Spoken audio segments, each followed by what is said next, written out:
가시덤불 속에 떨어진 씨앗. 이 가시덤불 속에 떨어진 씨앗과 같은 사람. 이 사람들이 누굴까? 네, 일단 그 복음에 보면은 세상 걱정과 재물의 유혹과 욕심이 많아서 흔들리는 사람들. 그래서 그냥 비유로 얘기하면 비가 오면 또 비가 온다고, 햇빛이 쨍쨍 지면 햇빛이 쨍쨍 진다고, 바람이 불면 바람이 분다고, 그러면서 밤에는 또 밤이라고 흔들리고 낮에는 낮이라고 흔들리고 이런 사람들이 있죠. 그래서 흔들리면서 어떻게 하냐면 무당을 찾아가고 점 보러 가고, 또 요즘에는 타로라고 있어요. 타로를 어떻게 하고. 그래서 이렇게 흔들리는 사람들이 이렇게 살면 어떻게 되냐면, 저는 처음엔 타로가 뭔지 몰랐는데 얘기를 자꾸 들어다 보니까 그것도 이제 점치는 거라는 걸 알았어요. 제 발로 마귀를 찾아가면 어떤 상태가 되는가? 제 발로 이제 마귀를 찾아가면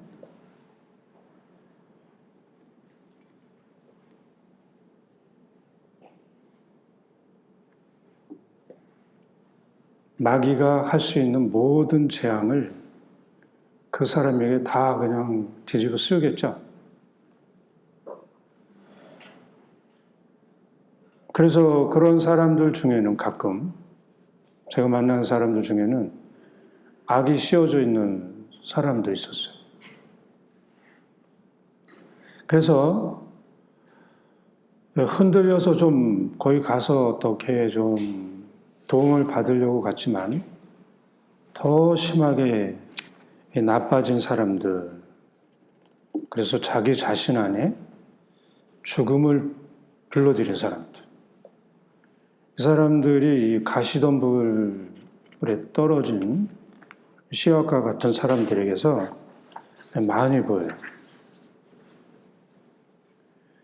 그리고 이제 제가 이제 이 사람들을 좀 여러 번 많이 만나서 그런데 두려워서 잠을 못 자. 불을 끄고는 잠을 잘 수가 없어. 혼자서도 잠을 못 자. 그러면 이런 저런 식으로 트라우마 때문에 또 시달리고 흔들리는 사람들이 있어. 흔들리는 사람들. 그래서 매일 꼬박꼬박 밤을 새우는 사람들이 있어요. 기껏 잡아야 한두 시간 자는데 그거 가지고 안 되잖아요. 저도 잠을 한두 시간밖에 못 잔 적이 있어가지고 그 잠을 못 잔다는 게 얼마나 힘든지를 알아요. 저도 한 2년 정도를 하루에 1시간밖에 못 잤어요. 너무나 이렇게 시달려가지고. 그럼 어떻게 해야 자유로워질 수 있을까? 예수님께 이거를 말씀드리는 거예요. 그러니까 우리는 단순하니까, 내가 이런 거를 하면서 단순하니까 어떻게 자기가 해보려고 하지만 될 수 없는 거예요. 그러니까 예수님께 나의 근심 걱정들, 내가 두려워하고 힘들어하는 것들을 말씀드리는 것에서 시작해요. 여기서 벗어나는 방법은. 근데 이게 어떻게 잠을 못 자니까 이걸 예수님께 말씀드릴 이유가 있어? 내가 노력해서 잘 자면 되지. 근데 이게 아닌 걸 알아야 돼. 그래서 예수님께 내가 힘들어하는 것에서부터 가벼워지고 자유로워지고 깨끗하게 해달라고 청하는 거야. 청하는데 이제 우리는 아침, 저녁 기도 때 청하면 되겠지. 이렇게 청해서는 절대로 되질 않아요. 여기 청한다고 우리가 이제 예수님께 청한다고 제가 지금부터 이제 예수님께 청한다고 하는 그 모든 거는 수시로 청하는 거예요. 수시로 청하는데 어떻게? 1분, 2분. 그러니까 이렇게 수시로 예수님의 끈을 놓지 않고 계속 청하는 거예요. 이렇게 청하면 예수님하고 거의 하루 종일 그것이 일주일 되면 일주일 내내 예수님하고 같이 지내고 한 달이 되면 한 달 내내 예수님하고 달라붙어 있겠죠. 그렇게 자주 청하니까. 그래서 가벼워질 때까지 내가 잠을 못 자면 잠을 아무렇게나도 잘 잘 수 있을 때까지 예수님의 끈을 놓지 않고 청하는 거야. 이러고는 이제 우리는 이제 기도를 분심 중에 하면 안 된다. 또 아니면 뭘 하면서 하면 안 된다 그러는데 이 기도는 이렇게 청하는 거는 분심 중에 하든 노래를 들으면서 하든 누구하고 얘기를 하는 중간이든 또 여러분들이 할 수 있는 모든 거 안에서 잠깐 청하는 거예요. 그게 예수님의 끈을 잡는 거예요. 이렇게. 중요한 거는 이 수시로 예수님의 끈을 놓지 않고 청한다는 거. 그리고 또 이제 우리가 이거 하나 알아야 될 거는 우리가 근심 걱정으로 아니면 지금 이 시대에는 도대체 보니까 저도 그렇지만 트라우마 때문에 힘들어하면서 사는 사람들이 많아요. 원인이 아주 다양하고 그 내용도 다양해서 괜찮을 것 같이 이렇게 살지만 이때가 바로 이제 이런 상황 흔들릴 때가 바로 예수님을 만날 때고 예수님을 찾아서 그 예수님과 관계를 맺으면서 사랑을 체험했다라는 것을 알아야 돼요. 그래서 내가 조금이라도 뭔가 흔들린다 하면은 이때가 바로 예수님을 찾을 때구나. 그 예수님의 이름을 부르면서 구해달라고 청해야 되는 때구나. 라고 여러분들이 마음속에 이렇게 간직하고 계셔야 돼요. 근데 이때 이제 예수님을 찾지 않고 인간의 어떤 능력이나 힘에 매달리고 또 악을 스스로 찾아가면 여기서부터는 이제 이 헤어날 수 없는 상황으로 치닫는 거야. 그래서 내가 힘들면 힘들수록 이 세상의 근심 걱정에 아주 너무 짓눌려 있으면 짓눌려 있을수록 예수님께 찾아가서 자유롭게 가볍게 해달라고 계속 청해야 돼요. 이렇게 하면은 가시덤불 속에서 이렇게 빠져나오고 있는 자기 자신을 보게 될 거예요. 알았죠? 그 다음에 이제 좋은 땅.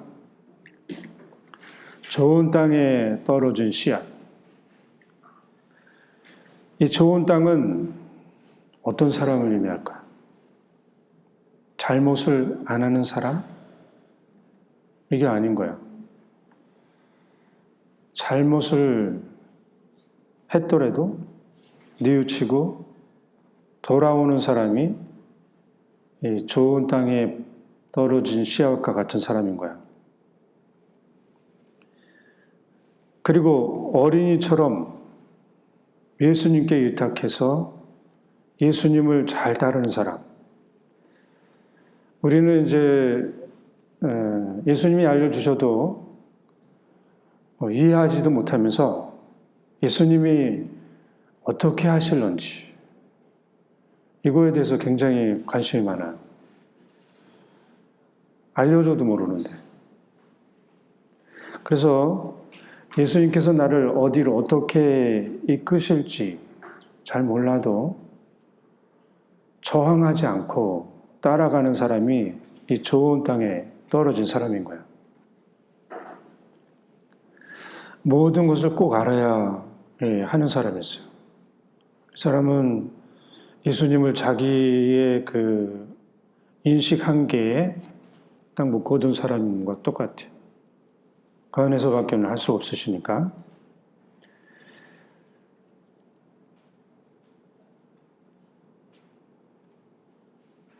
그리고 이 좋은 땅에 떨어진 사람들은 가끔 이제 무시도 당하고 멸시와 모멸감을 느껴도 예수님의 사랑을 믿고 자기 뜻을 포기해서 예수님의 때를 기다리는 사람인 거예요. 막 자기가 하고 싶은 대로 아니면 좀 너무 예수님이 이렇게 가만히 계신 것 같아서 내가 알아서 이렇게 하지 않으니까 가끔은 이제 어리석게 보일 수도 있어요. 이 사람이 우리 성인들 중에 이제 한 분을 예를 들면 여러분들 아시시의 성 프란체스코의 성인 알죠? 이 성인은 예수님을 체험하기 전에는 아주 많은 잘못을 저지르고 살았던 완고한 사람이었어요. 감옥에서 죽을 고비를 겪고 예수님을 만나서 잘못을 뉘우치고 회개해서 예수님께서 이끄시는 대로 산 사람인 거예요. 이 프란체스코 성인은 처음에는 예수님의 뜻을 잘 몰랐어요. 그래도 그냥 따른 거예요. 그 예를 들면 예수님께서 프란체스코에게 무너져가는 교회를 다시 세워라 하는 말씀을 하셨는데 이 프란체스코 성인은 그냥 길가 그 뜰에 있는 그 무너져간 조그만 성당을 교회를 가서 이렇게 돌로 세웠던 거예요. 근데 사실은 이 무너져가는 교회는 그 무너진 그 신앙생활을 하는 사람들이었는데 물질적으로 알아들었던 거예요. 이 프란체스코 성에는 이 생애에서 교회와 공동체로부터 멸시와 이 모욕을 당하고 배척도 당하면서 그러면서도 단순하고 이 수동적인 어린 아이처럼 예수님을 따른 거예요. 저희가 이 어린아이에 대해서는 지난번 2부 나는 누구인가에 대해서 얘기를 했어요. 그래서 여기서는 또 다루면 들은 분들은 좀 지루할까봐 깊게 다루지 않고 조금 다루겠습니다. 어린아이와 같은 사람은 예수님께 이 저항을 하지 않는 사람인 거예요. 몰라도 알아도 전혀 관계없이 내맡긴 거예요. 그래서 이 사람 안에는 말씀의 씨앗이 아주 깊게 뿌리를 내릴 수가 있어요. 그리고 말씀의 능력이 그대로 그 사람에게 퍼져 들어갈 수가 있어요. 그렇게 해서 예수님께서는 이 사람을 거룩한 사람, 영원한 생명과 행복을 누리는 사람이 되게 하고 그 100배, 60배, 30배 열매를 맺게 하시는 거예요. 좋은 땅의 사람들의 특징은 뭐예요? 저항성이 없다. 덤비질 않아. 예수님께 덤비지 않고 또 뭐죠? 자기가 아는 거 가지고 또 이렇게 하지 않고 어린아이들처럼 그냥 내맡겨져 있는 상태. 근데 다른 땅의 사람들은 어때요? 다 저항이 많은 거예요. 저항이 많아서 예수님께서 관계 맺기가 좀 힘들고 계속 방해를 받아서 예수님의 뜻을 그 사람 안에 이루기가 참 어렵고 관계가 잘 형성이 안 돼요. 이 좋은 땅에 떨어진 사람은 그 관계를 맺는데 완전한 상태 관계, 또 완전한 하느님 나라를 예수님께서 형성할 수가 있는 거예요. 우리 중에는 이제 오래전에 세례를 받았고, 그래서 여기저기에 성당을 짓는데 많은 희사도 했고, 여러 단체에서 활동도 하고, 그래서 나름대로는 열심히 한 3, 40년 동안 신앙생활을 했는데 본인이 생각하기에 영적인 열매가 없어. 이런 사람들 많이 보죠. 저도 많이 만난 것 같아요. 근데 왜 그럴까? 어떻게 해야 될까? 이 사람들은 어린이가 아니라 어른처럼 신앙생활을 했기 때문에 그래요. 어른이라고 하는 표현은 더 쉽게 말씀을 드리면 예수님이 내 안에 계시는데 내가 다 알아서 해. 예수님이 하실 수 있는 게 하나도 없어요. 그러니까 아무리 오랜 신앙생활을 했어도 예수님께서 내 안에서 뭘 하시지 못하고 꼼짝달싹을 못했으니까 영적으로 성숙할 수가 없겠죠. 그런데 내가 어린아이가 되면, 우리 하느님 나라 들어가려면 어떻게 돼요? 어린아이가 되라 그러죠. 어린아이가 되라는 이유는, 어린아이는 저도 이제 이 어린아이를 어떻게 해야 될까 하고 이제 많이 생각을 해봤는데, 현실적으로 어린아이는 누가 먹여주고 입혀주지 않으면 죽어. 자기 스스로 할 수 있는 게 거의 없어요. 또 자기 삶의 책임도 지지를 못해. 그러니까 예수님께서 우리 보고 어린아이가 되라고 하시면 우리 어린아이는 스스로는 못 사니까, 할 수 있는 게 하나도 없으니까 다 해주시겠다고 하는 것이 전제되어 있죠. 또 예수님께서 그 어린아이의 삶의 책임을 지고 사시면, 가져가면 의탁한다는 거잖아요. 이건 나의 뭐 책임을 누구에게 위탁합니다. 그러면 그 사람이 그 위탁증을 가지면 마음대로 해도 되죠. 지금 현 시대도 나의 책임을 하느님께 드리면 예수님께서는 책임지고 우리를 거룩한 사람이 되게 하고 영원한 생명과 행복을 누리는 사람으로 하실 수 있죠. 충분히. 그런데 내가 알아서 하면 예수님이 내 안에 계셔도 하실 수 있는 게 하나도 없어요. 그렇죠?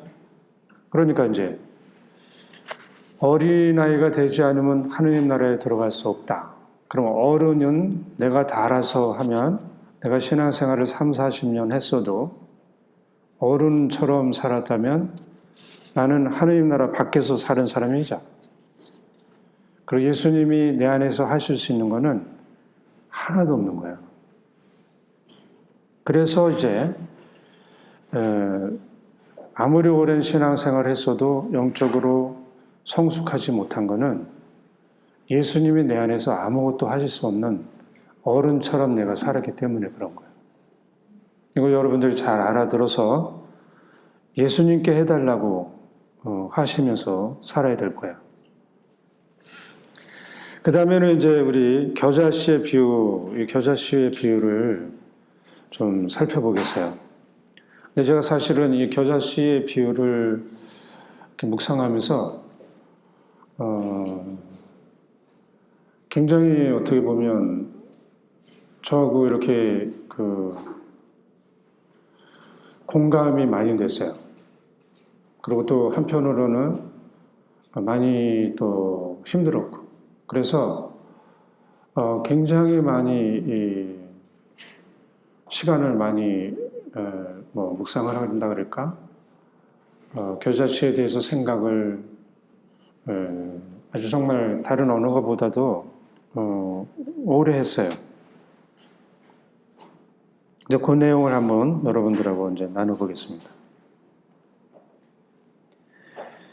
겨자씨와 같은 사람이 이 세상에 어떻게 존재할까? 먼저 어려서부터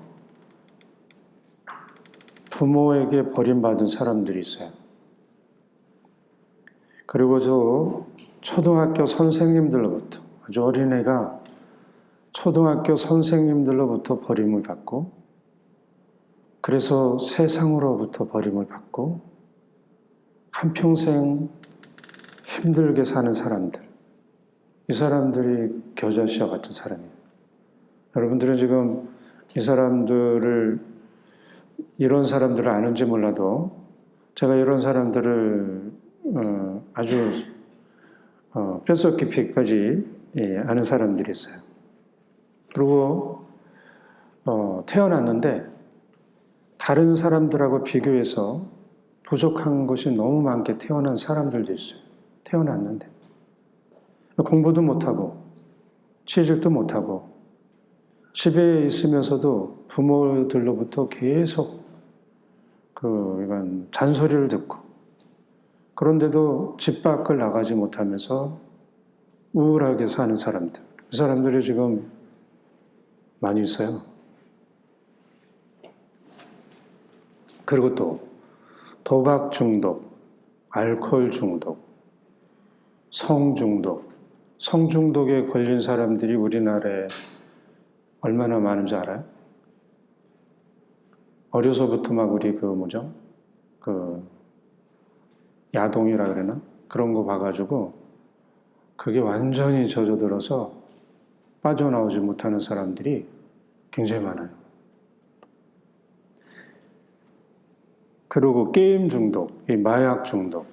그래서 아주 쫄딱 망해서 가족들로부터 이렇게 쫓겨나고, 그래서 헤어져서 만날 수도 없고, 돈이 없어서 굶어가면서 겨우겨우 이 무료급식소 찾아다니면서 사는 사람들. 희망을 잃고 이렇게 사느니 죽는 것이 낫다고 생각하며 사는 사람들. 그것도 암이든지 여러 가지 병에 걸려서 아파하는 사람들, 가난한 사람들. 이 사람들이 우리나라도 그렇지만 세상 곳곳에도 너무나 많은 거예요. 이 사람들이 겨자씨와 같은 사람인 거예요. 그래서 이 사람들에게 겨자씨의 비유는 희망을 주는 말씀인 거예요. 희망을. 해도 아무리 해도 되는 것이 없어서 죽음의 골짜기에 누워있는 사람들. 이 사람들에게 겨자씨의 비유는 영원한 생명을 주는 말씀인 거예요. 저는 이제 이런 사람들을 아무튼 자주 만나게 돼요. 그래서 큰 도움을 제가 주지를 못해요. 대부분은 이제 엄청난 큰 경제적인 문제를 가지고 있는 사람들인데, 그래서 저도 이제 보석하는 마음으로 예수님께 기도하면서 간절히 청했어요. 예수님, 이 사람들에게 무슨 말을 해야 할지, 이 사람들에게 해주실 말씀을 저에게 좀 자꾸 해달라고. 그러면 제가 그대로 전해서 이 사람들에게 희망을 주겠다고. 자비를 베풀어 달라고 한 몇 주 동안 그랬던 것 같아요. 그것도 저의 말이 아니고 예수님께서 이 사람들에게 해주실 말씀, 그 말씀을 저에게 좀 알려달라고. 그렇게 기도를 했는데, 기도를 하면서 깨달은 거는 이거는 아주 좀 심각한 건데, 저 자신도 겨자씨와 같은 사람인데 이 사람들이 실수를 해서 힘들게 한다고 저 자신도 모르게 한두 번이 아니고 아주 많이 업신여기고 무시하고 또 잘난 척하고 그런 모습을 이렇게 보게 됐어요. 그래서 하여간 또 너무나 죄송한데 그래서 제가 이 자리를 빌려서 알게 모르게 상처를 입힌 모든 분들께 용서를 청합니다. 그리고 죄송합니다. 그래서 이런 마음이 이제 계속 들어서 이제 이 겨자씨에 대한 묵상을 계속 했던 거예요. 그래서 이제 부족하지만 그 묵상한 내용을 함께 나눠보겠습니다.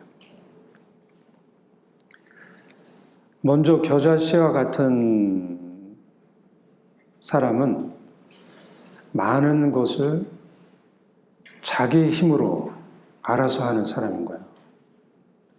예수님과 관계를 맺지 않고 예수님 없이 혼자 힘으로 살아가는 사람들.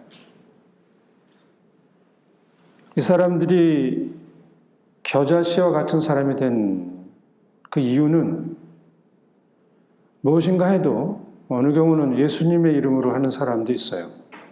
그러나 결국 자기의 힘으로 하기 때문에 특별히 아주 급할 때 자기의 힘으로 하기 때문에 겨자씨와 같은 사람이 되는 거예요. 그래서 이 사람들이 당장 해야 되는 게 뭐예요? 예수님께 자기 자신이 겪고 있는 두려움과 불만, 그거를 말씀드리는 게 가장 중요해요. 또 대부분의 사람들은 또 이렇게 나를 겨자씨처럼 만든 그 예수님을 미워하고 원망하고 사는 사람들이 많아요. 그래서 예수님께 예수님에 대한 미움과 원망도 말씀드리는 것이 첫 번째 해야 될 거예요. 이렇게 말씀드린 것 이 한 가지만으로도 이 사람들은 숨통이 트이고 예수님과 관계가 맺어지는 사람이 되는 거야. 예수님께서는 사실은 이 사람들이 당신의 손을 잡기를 당신께 와서 어떤 말이라도 해 주시기를 간절히 기다리고 계셔요.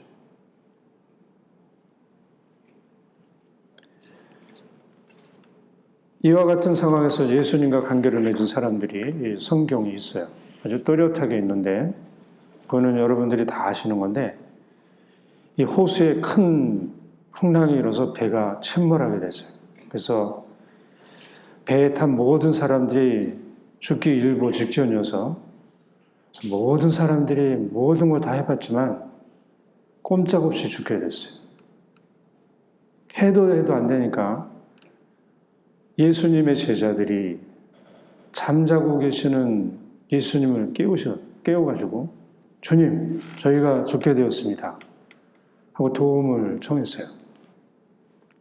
그래서 예수님께서 일어나셔서 바람과 이 호수를 꾸짖자 고요해졌어요. 이 겨자씨와 같은 사람들의 특징은 큰 풍랑으로 배가 침몰하기 직전에 있는 사람들인 거예요.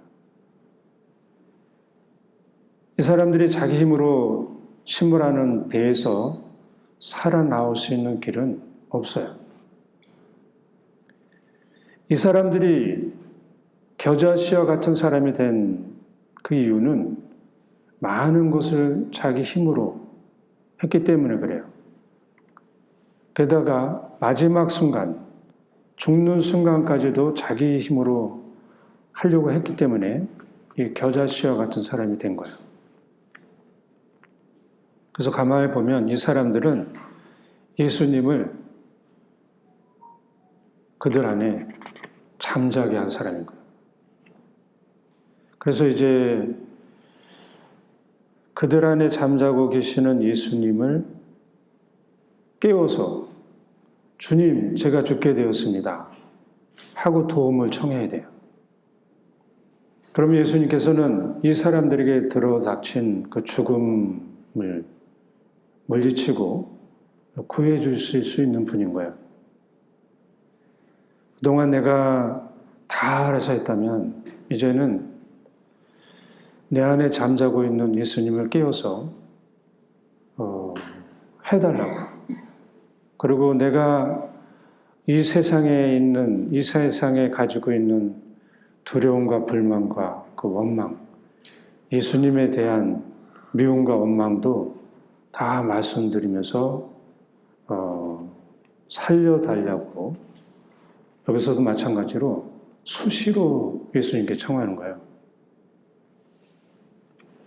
그리고 자신이 가지고 있는 신념들, 이렇게 되리라 저렇게 되리라고